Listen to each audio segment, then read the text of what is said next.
मैं हूं मनीष वर्मा। आपका स्वागत है हमारे चैनल लर्न ऑफ टेक्नो पर। डियर फ्रेंड, आज ये हमारा थ्योरी का सेशन है जिसमें हम ड्रिलिंग मशीन के बारे में पढ़ रहे हैं।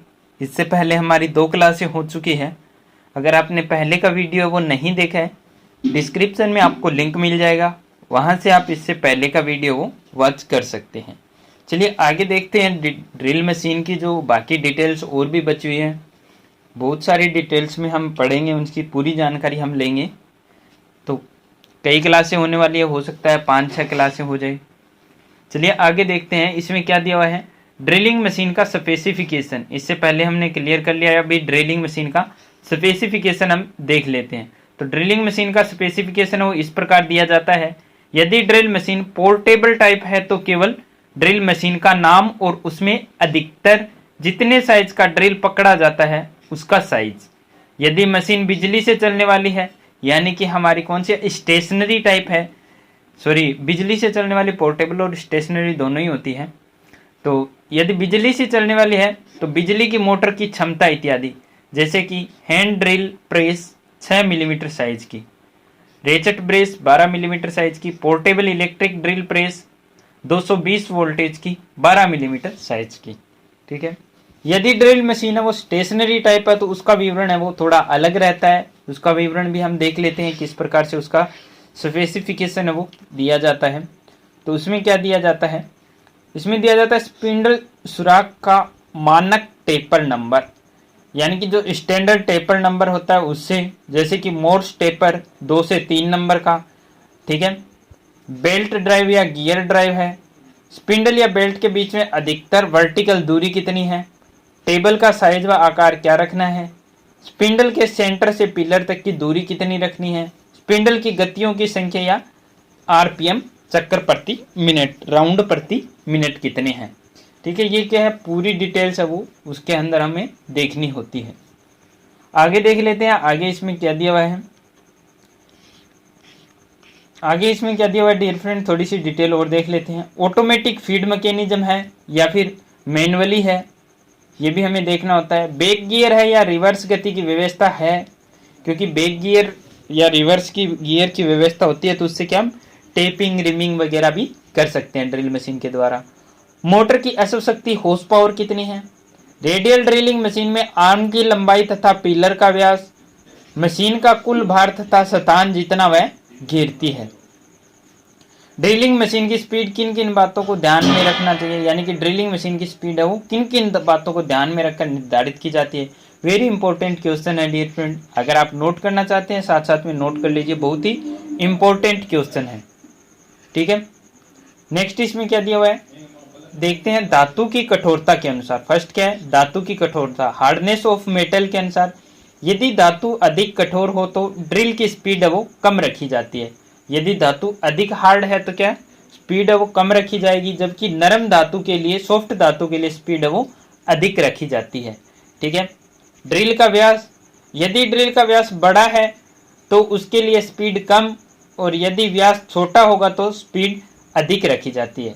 ठीक है। ड्रिल का व्यास अगर बड़ा है तो उसकी स्पीड है वो कम रखेंगे, और व्यास छोटा होगा तो स्पीड है वो अधिक रखी जाती है। ड्रिल मशीन का प्रकार और दशा, type of conditions of drilling machine, types and conditions of drilling machine. यदि ड्रिलिंग मशीन पोर्टेबल है तो उसकी दशा ठीक नहीं है तो स्पीड कम, और यदि मशीन स्टेशनरी है उसकी दशा भी ठीक है तो स्पीड अधिक रखी जाती है। यानी कि अगर उसकी दशा है वो कंडीशन है वो अगर उसकी सही नहीं है तो उसकी स्पीड कम रखेंगे, कंडीशन अगर अच्छी है तो उसकी स्पीड हम ज़्यादा रख सकते हैं। ठीक है। होल की गहराई, डेप्थ ऑफ होल, होल की गहराई यदि अधिक गहरे सुराख करने हो तो स्पीड है वो कम रखी जाती है, और कम गहराई के लिए स्पीड है वो अधिक रखी जाती है। ठीक है। यानी कि ज़्यादा गहराई तक अगर हमें सुराख करने हैं तो स्पीड को क्या रखेंगे, कम रखेंगे, और अगर कम गहराई तक अगर हमें सुराख करना है तो स्पीड है वो अधिक रखेंगे।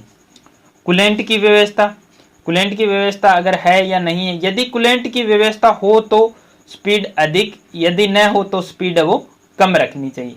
यानी कि कूलेंट की व्यवस्था अगर है तो स्पीड क्या अधिक रखनी चाहिए, और यदि नहीं है तो क्या स्पीड को हमें कम रखना चाहिए। कम अगर स्पीड को रखेंगे तो क्या होगा, ड्रिल हमारा पार्ट है जो है वो ज़्यादा गर्म नहीं होगा, इसलिए स्पीड कम ज़्यादा रखी जाती है। क्लैंपिंग की व्यवस्था, यदि जॉब मशीन टेबल पर अच्छी तरह से क्लैंप की हुई हो तो स्पीड है वो अधिक, यदि जॉब सही क्लैंप ना हो तो स्पीड कम रखी जाती है। यानी कि क्लैंपिंग की व्यवस्था अच्छी है, ग्रिपिंग पावर भी अच्छी है हमारी मशीन वाइज की, तो हम क्या स्पीड अधिक रख सकते हैं।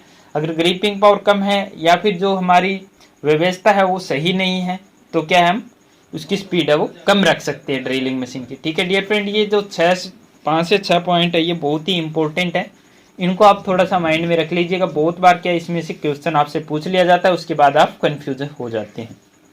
ड्रिलिंग मशीन पर किए जा सकने वाले विभिन्न ऑपरेशन, ये अलग अलग ऑपरेशन दिए हुए हैं।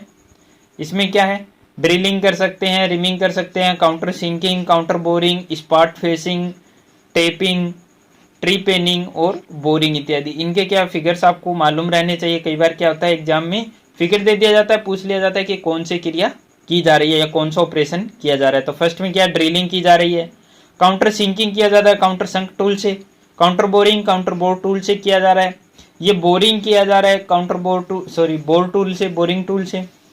स्पॉट फेसिंग में क्या किया जाता है कि हमारा जो जैसे ये पार्ट है तो इसकी ऊपर की जो ये सतह है जहां पर हमें क्या वाशर वगैरह लगाने हैं, तो उसको क्या प्लेन समतल बनाने के लिए स्पॉट फेसिंग की जाती है। यह है ट्री पेनिंग में क्या वाशर वगैरह काटे जाते हैं। रिमिंग में रिमिंग की जाती है, टेपिंग आप जानते हैं टेप के द्वारा चूड़ियाँ काटी जाती है। ये इसमें दिए हुए हैं। ठीक है डियर फ्रेंड, इनकी थोड़ी थोड़ी हम डिटेल्स भी देख लेते हैं क्या इसमें दिया हुआ है।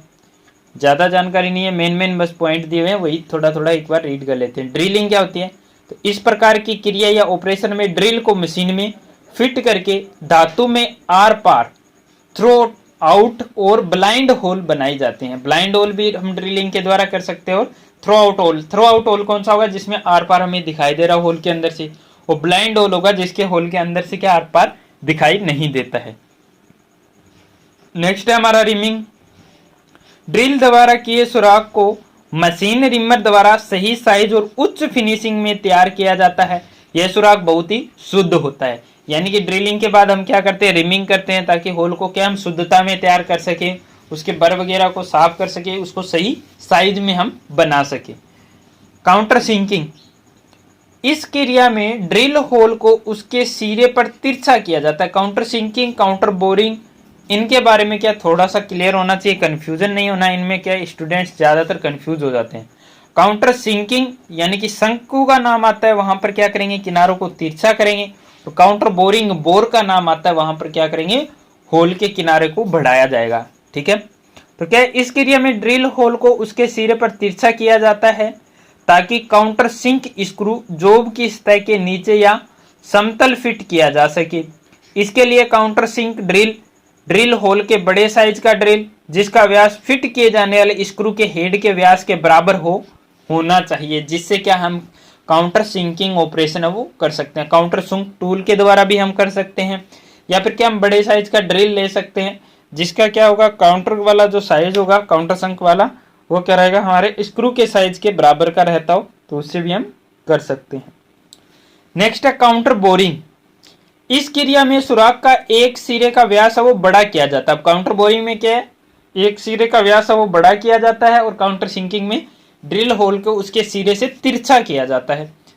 इस किसके लिए काउंटर बोरिंग करते हैं, ताकि एलन बोल्ट जॉब की सतह में समतल फिट हो सके।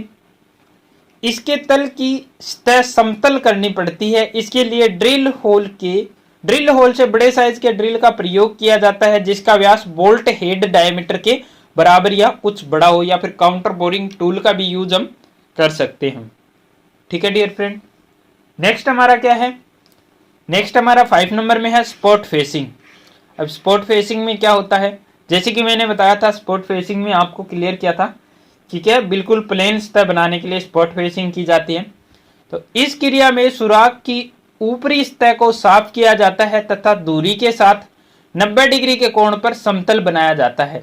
इस क्रिया से नट या वाशर जॉब की सतह के साथ सही बैठ जाते हैं, इससे नट की क्लैंपिंग ठीक होती है।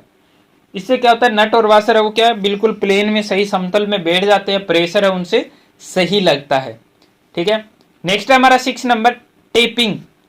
इस क्रिया में ड्रिल होल में टेप द्वारा अंदरूनी चूड़ियां काटी जाती है। इस क्रिया में क्या है, ड्रिल होल में टेप के द्वारा चूड़ियां काटी जाती है। ड्रिलिंग मशीन पर मशीन टेप का प्रयोग वो किया जाता है। ठीक है, मशीन के द्वारा चूड़ियां काटेंगे तो नॉर्मली बात है मशीन टेप का यूज करेंगे।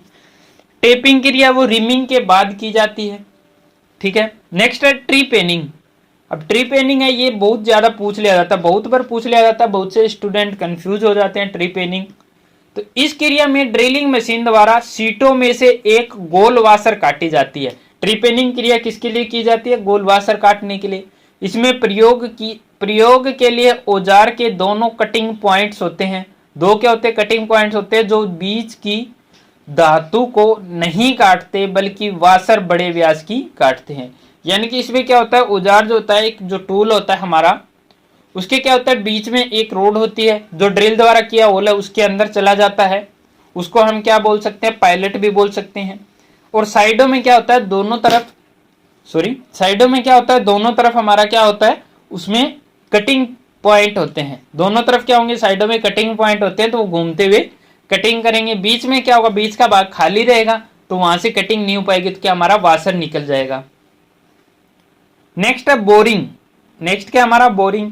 यह क्रिया भी ड्रिलिंग मशीन पर की जाती है। इस प्रकार सुराख को बड़े साइज का बनाने के लिए किया जाता है। इसका प्रयोग क्या है? सुराख को बड़े साइज का बनाने के लिए क्या करते हैं? बोरिंग ऑपरेशन करते हैं।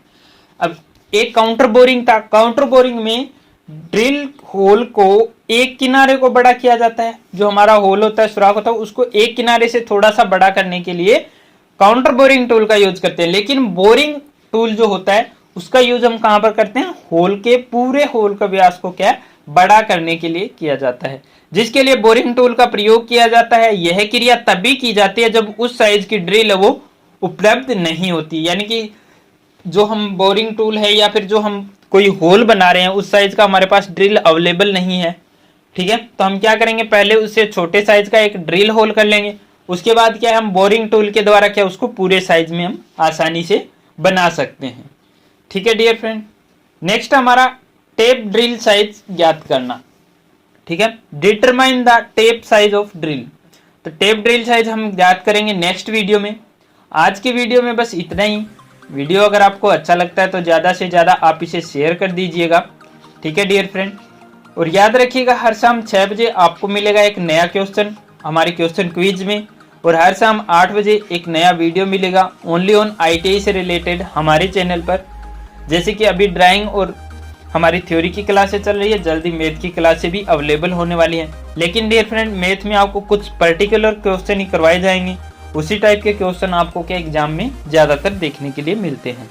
ठीक है, कुछ क्लासें हमारी मैथ की चैनल पर अवेलेबल भी है, जिसमें हमारे फॉर्मूलाज वगैरह भी हैं, कुछ यूनिट्स भी है, उनको भी आप क्या रीड कर सकते हैं। उनमें से आपका 2 से 4 नंबर का काम है वो मिल जाता है आपको। ठीक है डियर फ्रेंड, और याद रखिए हर शाम 8 बजे आप हमारे चैनल पर विजिट कर सकते हैं। इसके अलावा टेक्निकल रिलेटेड कोई जॉब रिक्वायरमेंट या कोई भी नोटिफिकेशन जो गवर्नमेंट की तरफ से आता है, उसका वीडियो आपको हमारे चैनल पर मिल जाता है। तो चैनल को अगर आपने सब्सक्राइब नहीं किया है तो सब्सक्राइब कर लीजिएगा। Wish you all the best.